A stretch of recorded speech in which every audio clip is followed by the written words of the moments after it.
നമ്മളുടെ ഗൂഗിൾ ബുക്സിനെ കുറിച്ചുള്ള ഈ വീഡിയോയിലേക്ക് എല്ലാവർക്കും സ്വാഗതം.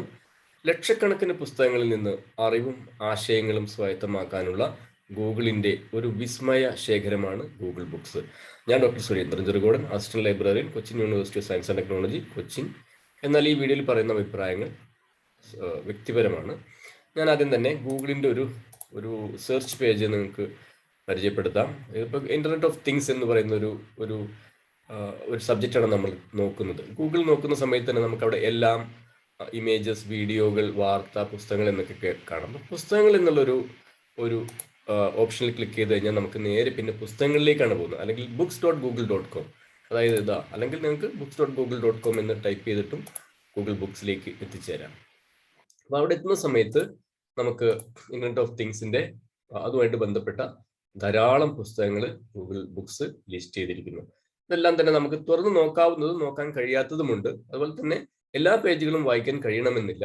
പക്ഷേ ഏതാണ്ട് കഴിയാവുന്ന അത്രയും പേജുകൾ വായിക്കുന്നതോട് കൂടി തന്നെ ഒരു പുസ്തകം നമുക്ക് വാങ്ങണോ, നമുക്കത് ലൈബ്രറിയിൽ പോയി വായിക്കണോ, അല്ലെങ്കിൽ ലൈബ്രറിയിലേക്ക് വാങ്ങാൻ വേണ്ടി റെക്കമെൻഡ് ചെയ്യണോ, അല്ലെങ്കിൽ ആ ഓതർ എഴുതിയിട്ടുള്ള മറ്റു പുസ്തകങ്ങൾ നോക്കണോ എന്നെല്ലാമുള്ള ഒരു തീരുമാനത്തിലെത്തുന്നതിന് വേണ്ടി നമുക്ക് കഴിയുന്നു. മാത്രമല്ല, നമ്മുടെ ലൈബ്രറികളിലോ അല്ലെങ്കിൽ നമ്മുടെ തൊട്ടടുത്തുള്ള ഷോപ്പിലോ അല്ലെങ്കിൽ നമ്മുടെ ടൗണിലുള്ള ഷോപ്പിലോ നമ്മുടെ രാജ്യത്ത് തന്നെയോ എത്തിയിട്ടില്ലാത്ത ധാരാളം പുസ്തകങ്ങൾ ഗൂഗിൾ ബുക്സ് വഴി നമുക്ക് പരിചയപ്പെടുന്നതിന് വേണ്ടി കഴിയുന്നു എന്നുള്ളതാണ് ഇതിന്റെ പ്രത്യേകത.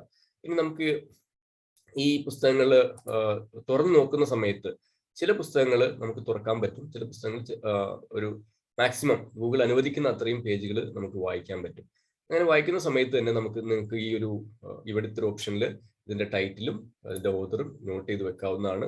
അതുപോലെ തന്നെ അതിന്റെ പബ്ലിഷറുടെ പേരും. അപ്പൊ ഭാവിയിൽ നമുക്ക് റെഫർ ചെയ്യുന്നതിന് വേണ്ടിയിട്ടും അല്ലെങ്കിൽ മറ്റെവിടെന്നെങ്കിലും സെർച്ച് ചെയ്യുന്നതിന് വേണ്ടിയിട്ടൊക്കെ തന്നെ അത് ഉപകരിക്കും. ഇനി ഇതിന്റെ ഈ വിഷയവിവര പേജ് നോക്കുമ്പോൾ തന്നെ നിങ്ങൾക്ക് വ്യക്തമാകും എന്തെല്ലാമാണ് അതിന്റെ അകത്ത് അടങ്ങിയിരിക്കുന്നത് എന്ന്. ഇതിനെ നമുക്ക് ഈ ഒരു വിൻഡോയില് ഈ ഒരു ഐക്കണിൽ ക്ലിക്ക് ചെയ്തിട്ട് ഇതിനെ അതിന്റെ വ്യൂവിനെ നമുക്കൊന്ന് ബലപ്പെടുത്താം, അല്ലെങ്കിൽ ഒന്ന് കസ്റ്റമൈസ് ചെയ്യാൻ പറ്റും. അതുപോലെ തന്നെ ഈ ഐക്കണിൽ ക്ലിക്ക് ചെയ്തിട്ട് ഇതിന്റെ ഫോണ്ട് നമുക്ക് വലുതാക്കാൻ പറ്റും. അങ്ങനെ നമുക്കൊരു എന്തായാലും കമ്പ്യൂട്ടറിലോ അല്ലെങ്കിൽ ലാപ്ടോപ്പിലോ കാണുന്നതായിരിക്കും ഉചിതം. കൂടുതലും അതാണ്. മൊബൈൽ ഫോണിൽ അത്ര ക്ലാരിറ്റി നമുക്ക് കിട്ടില്ല. എന്തായാലും ഇതാണ് നമുക്ക് ഇന്റർനെറ്റ് ഓഫ് തിങ്സോ അല്ലെങ്കിൽ എന്ത് സബ്ജക്റ്റ് വേണമെങ്കിൽ നമുക്ക് തരാം. ഗൂഗിളിന്റെ കയ്യിലുള്ള പുസ്തകങ്ങൾ ഗൂഗിള് നമുക്ക് തരുന്നു. എല്ലാ പുസ്തകങ്ങളും ഗൂഗിളിന്റെ കയ്യിലില്ല, എല്ലാ പുസ്തകങ്ങളും തുറന്ന് കാണിക്കാനും പറ്റില്ല. അപ്പൊ ഇതൊക്കെ തന്നെ കോപ്പിറൈറ്റ് ഉള്ള മെറ്റീരിയൽസ് ആയിരിക്കും. എന്നാൽ ആകാവുന്നത്ര പേജുകൾ വായിച്ച് കൂടുതൽ വായിക്കുന്നതിന് വേണ്ടി ഒന്നുകിൽ വാങ്ങുകയോ അല്ലെങ്കിൽ ലൈബ്രറിയിൽ ആശ്രയിക്കുകയോ നമുക്ക് ചെയ്യാവുന്നതാണ്. പക്ഷെ നമുക്ക് ഐഡന്റിഫൈ ചെയ്യാൻ പറ്റുന്ന ഒരു പുസ്തകം ഉണ്ടോ ഇല്ലേ എന്നുള്ളത് ഐഡന്റിഫൈ ചെയ്യാൻ പറ്റുന്നു എന്നുള്ളതാണ് ഗൂഗിൾ ബുക്സിന്റെ ഏറ്റവും സുപ്രധാനമായിട്ടുള്ള ഒരു പ്രത്യേകത. പിന്നെ മറ്റൊരു കാര്യം, ഈ ഒരു ഇന്റർനെറ്റ് ഓഫ് തിങ്സിന്റെ കൂടെ നിങ്ങൾ ഇപ്പൊ റിസർച്ച് ചെയ്യുന്ന അല്ലെങ്കിൽ നിങ്ങൾ എഴുതാൻ ആഗ്രഹിക്കുന്ന ഒരു കാര്യത്തെ കുറിച്ച് കൂടി ഒരു കോമ്പിനേഷൻ സെർച്ച് നടത്തുന്നതിനുള്ള സൗകര്യം കൂടി ഗൂഗിൾ ബുക്സ് വരുന്നു. അങ്ങനെയാണ് ഇപ്പൊ ഉദാഹരണമായിട്ട് ഞാൻ മെഡിക്കൽ എന്ന് വെക്കുന്നു. ഇന്റർനെറ്റ് ഓഫ് തിങ്സിന്റെ കൂടെ മെഡിക്കൽ എന്ന് ആഡ് ചെയ്യുന്നതോടുകൂടി ഇന്റർനെറ്റ് ഓഫ് മെഡിക്കൽ തിങ്സിന്റെ പുസ്തകങ്ങൾ വരുന്നു. Medical internet of things. അപ്പൊ അങ്ങനെ ഏതൊരു സബ്ജക്റ്റും നിങ്ങൾക്ക് കോമ്പിനേഷൻ ആയിട്ട് വെച്ച് കഴിഞ്ഞാൽ നിങ്ങൾ റിസർച്ച് ചെയ്യുന്ന ഏരിയയിലുള്ള പുസ്തകങ്ങൾ നിങ്ങൾക്ക് ലഭിക്കുന്നു എന്നുള്ളതാണ് ഗൂഗിൾ ബുക്സിന്റെ ഏറ്റവും സുപ്രധാനമായിട്ടുള്ള പ്രത്യേകത. ഇപ്പൊ ഇനി ഈ മെഡിക്കൽ എന്നുള്ളതിന് പകരം നിങ്ങൾ ലോ എന്നോ സൈക്കോളജി എന്നോ സോഷ്യോളജി എന്നോ അല്ലെങ്കിൽ ടെക്നോളജി എന്നോ കാർ എന്നോ സ്മാർട്ട് സിറ്റി എന്നോ എന്ത് കീവേഡ് വേണമെങ്കിലും നിങ്ങൾക്ക് വെച്ച് കഴിഞ്ഞാൽ നിങ്ങൾക്ക് ആ ഒരു ഏരിയയിലുള്ള പുസ്തകങ്ങൾ ലഭ്യമാകുന്നു. അപ്പോൾ ഈ ഒരു പർട്ടിക്കുലർ ഓതർ ഇപ്പൊ ഇനി മറ്റെന്തെങ്കിലും പുസ്തകങ്ങൾ എഴുതിയിട്ടുണ്ടോ നിങ്ങൾക്ക് ഇവിടെ ക്ലിക്ക് ചെയ്യുമ്പോൾ ആ ഓതറിന്റെ മറ്റു പുസ്തകങ്ങളിലേക്ക് പോകുന്നു. ഈ തരത്തിൽ നിങ്ങൾക്ക് ഇതിനെ കസ്റ്റമൈസ് ചെയ്ത് അല്ലെങ്കിൽ ഒരു കോമ്പിനേഷൻ ഓഫ് കീവേഡ്സ് സെർച്ച് ചെയ്തിട്ട് നിങ്ങൾക്ക് ഇതിനെ കൊണ്ടുവരാൻ പറ്റും. ഇപ്പൊ ഇനി കാർസ്, അപ്പൊ കാറുകളെ കുറിച്ചുള്ള ബുക്കുകൾ. ഇനി സ്മാർട്ട് സിറ്റി അല്ലെങ്കിൽ സ്മാർട്ട് സിറ്റി, ഇതൊക്കെ തന്നെ കണ്ടോ, എല്ലാം തന്നെ അപ്പൊ ഇത്രയും പുസ്തകങ്ങളൊക്കെ ഉണ്ട് എന്നെങ്കിലും നമുക്ക് തീർച്ചയായിട്ടും മനസ്സിലാക്കുന്നതിന് സാധിക്കുന്നു. ഇനി മറ്റൊരു കാര്യം, നമ്മൾ ഏതൊരു സബ്ജക്റ്റിന്റെയും കൂടെ ഹണ്ടിങ് ആൻഡ് ഗാദറിങ് എന്ന് നിങ്ങൾ കൊടുക്കുകയാണെങ്കിൽ, ഹണ്ടിങ് ആൻഡ് ഗാദറിങ് എന്ന് കൊടുക്കുകയാണെങ്കിൽ ആ പുസ്തകത്തിൽ ആ ഒരു സബ്ജക്റ്റിന്റെ ഹിസ്റ്റോറിക്കൽ പെർസ്പെക്റ്റീവ് നിങ്ങൾക്ക് ലഭ്യമാകുന്നു.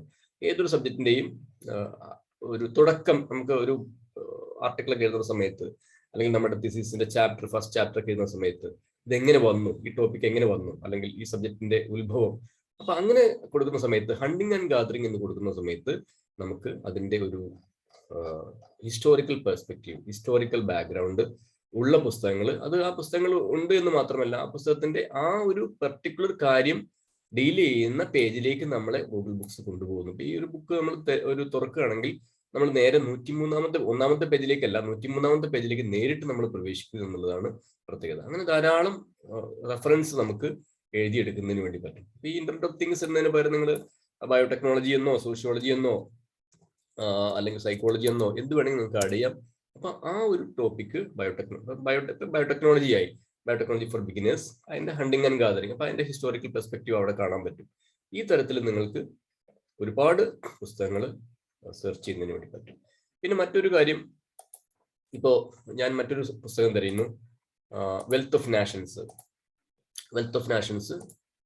ആഡം സ്മിത്ത് എഴുതിയ 1776 പുസ്തകമാണ് വെൽത്ത് ഓഫ് നാഷൻസ്. അപ്പൊ ഈ പുസ്തകങ്ങൾ ഇതൊക്കെ തന്നെ ക്ലാസിക്കുകൾ എന്ന് പറയും, പഴയ കാലത്ത് പ്രസിദ്ധീകരിച്ച ഇന്നും പ്രസക്തമായ പുസ്തകങ്ങൾ.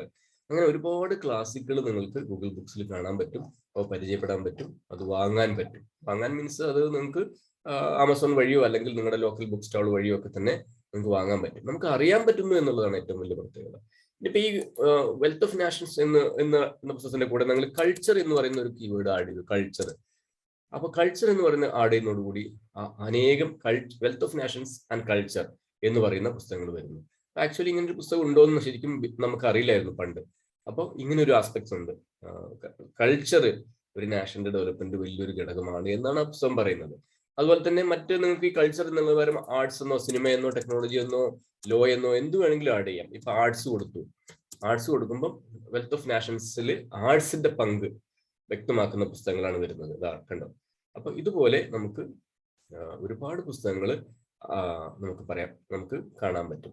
ഇനിയിപ്പോ നമ്മുടെ കയ്യിൽ കുറെ ഹിസ്റ്റോറിക്കൽ ഫാക്ട്സ് ഉണ്ട്, അല്ലെങ്കിൽ നമ്മൾ കുറെ വായനയിലൂടെയോ നമ്മുടെ പ്രസംഗങ്ങൾക്ക് ശ്രമിച്ചതിലൂടെയൊക്കെ നമുക്ക് കിട്ടിയ ഐഡിയാസ്.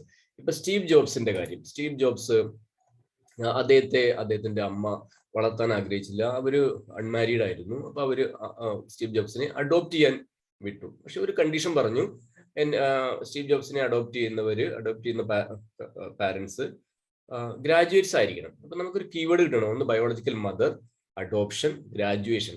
ഈ ഒരു 3 കീവേഡ് കൊടുക്കുന്നതോട് കൂടി തന്നെ നമുക്ക് ലഭിക്കുന്ന പുസ്തകങ്ങൾ എന്ന് പറഞ്ഞാൽ സ്റ്റീവ് ജോബ്സ് എന്ന് കൊടുക്കാതെ തന്നെ സ്റ്റീവ് ജോബ്സിന്റെ ബയോഗ്രഫിയിലേക്ക് നമ്മൾ നയിക്കുന്നു എന്നുള്ളതാണ്. അപ്പൊ കണ്ടോ, ഇപ്പം ഇവിടെ ഈ പുസ്തകത്തിന്റെ ഒരു പർട്ടിക്കുലർ പേജിൽ ഈ കാര്യം ഡീൽ ചെയ്യുന്നുണ്ട്, ബയോളജിക്കൽ മദർ, ഗ്രാജുവേറ്റ്, അഡോപ്ഷൻ. അപ്പൊ അത് എങ്ങനെ നോക്കിയാലും അത് ആ സ്റ്റീവ് ജോബ്സിന്റെ ലൈഫ് ഹിസ്റ്ററിയിലേക്കാണ് നമ്മളെ കൊണ്ടുപോകുന്നത്. ഇവിടെ നമ്മൾ ക്ലിക്ക് ചെയ്യുന്നതോടുകൂടി 89ാമത്തെ പേജിലേക്ക് നമ്മൾ നേരിട്ട് എത്തുന്നു എന്നുള്ളതാണ് പ്രത്യേകത. പിന്നെ 89ാമത്തെ പേജ് കണ്ടോ. അപ്പൊ ഈ തരത്തിൽ നമുക്ക് ഗൂഗിൾ ബുക്സിനെ ഉപയോഗപ്പെടുത്താം. ഒരുപാട് ആശയങ്ങൾ, ഐഡിയാസ് നമുക്ക് സ്വായത്തമാക്കാം. ഇപ്പൊ ഇനി ഇന്ത്യയിലെ ആദ്യത്തെ റോക്കറ്റ് ഒരു ചർച്ചിലാണ് ഉണ്ടാക്കിയത്. നിങ്ങളൊരു പ്രസംഗം കേട്ടു അല്ലെങ്കിൽ വായിക്കാനിടയായി. റോക്കറ്റ് ചർച്ച് കേരള അല്ലെങ്കിൽ തുമ്പ എന്നൊക്കെ ഒരു 3 കീവേഡ് കൊടുത്തിട്ട് നമുക്ക് അത് പറയുന്ന ഒരു പുസ്തകം കണ്ടെത്താൻ പറ്റും. നമ്മൾ എഴുതുന്ന സമയത്തൊക്കെ തന്നെ, പ്രസംഗിക്കുന്ന സമയത്തൊക്കെ തന്നെ നമുക്ക് പുസ്തകങ്ങൾ ധാരാളം കോട്ട് ചെയ്യുന്നതിൽ വരുന്ന സമയത്തൊക്കെ തന്നെ ഗൂഗിൾ ബുക്സിനെ ഇതുപോലെ നമുക്ക് ഉപയോഗപ്പെടുത്താൻ പറ്റും. പിന്നെ ഏതൊരു പുസ്തകങ്ങൾ വായിക്കുന്ന സമയത്ത് തന്നെ ഇപ്പൊ ഉദാഹരണമായിട്ട് കൾച്ചറൽ വെൽത്ത് ഓഫ് നാഷൻസ് നിങ്ങൾ വായിക്കുന്നു, ആ സമയത്ത് തന്നെ അതിന്റെ മെറ്റാഡേറ്റ അവിടുന്ന് കോപ്പി ചെയ്യുകയും ആ മെറ്റാഡേറ്റ ഗൂഗിൾ സ്കോളറിലൊക്കെ തന്നെ നോക്കിയിട്ട് അപ്പൊ തന്നെ റെഫറൻസ് എഴുതി വെക്കും. ഉദാഹരണമായിട്ട് കൾച്ചറൽ വെൽത്ത് ഓഫ് നാഷൻസ് ഈ ഒരു ബുക്ക് ആണെങ്കിൽ അതിന്റെ ഈ മെറ്റാഡേറ്റ ഇവിടുന്ന് കോപ്പി ചെയ്യുന്നു, നമ്മളൊരു scholar.google.com പോകുന്നു, അവിടെ അത് പേസ്റ്റ് ചെയ്യുന്നതോടുകൂടി നമുക്ക് അവിടുന്ന് സൈറ്റ് എന്നൊരു ഓപ്ഷൻ ഇവിടെ ഉണ്ട്. ആ ഓപ്ഷനിൽ ഉപയോഗിച്ചിട്ട് ഒരു MLA സ്റ്റൈലിലോ APA സ്റ്റൈലിലോ നമുക്കത് കോപ്പി ചെയ്തിട്ട് ഒരു വേർഡ് ഫയലിലോ സൂക്ഷിക്കാം. അപ്പൊ ആ പുസ്തക വായനയായി, അതിന്റെ റെഫറൻസുമായി. അപ്പൊ ഈ രീതിയിൽ നമുക്ക് നിങ്ങളുടെ റിസർച്ചിന് വേണ്ടിയിട്ടും ഒരു സ്പീച്ചിന് വേണ്ടിയിട്ടും അതുപോലെ തന്നെ പേപ്പർ ഉണ്ടാക്കുന്നതിന് വേണ്ടിയിട്ടും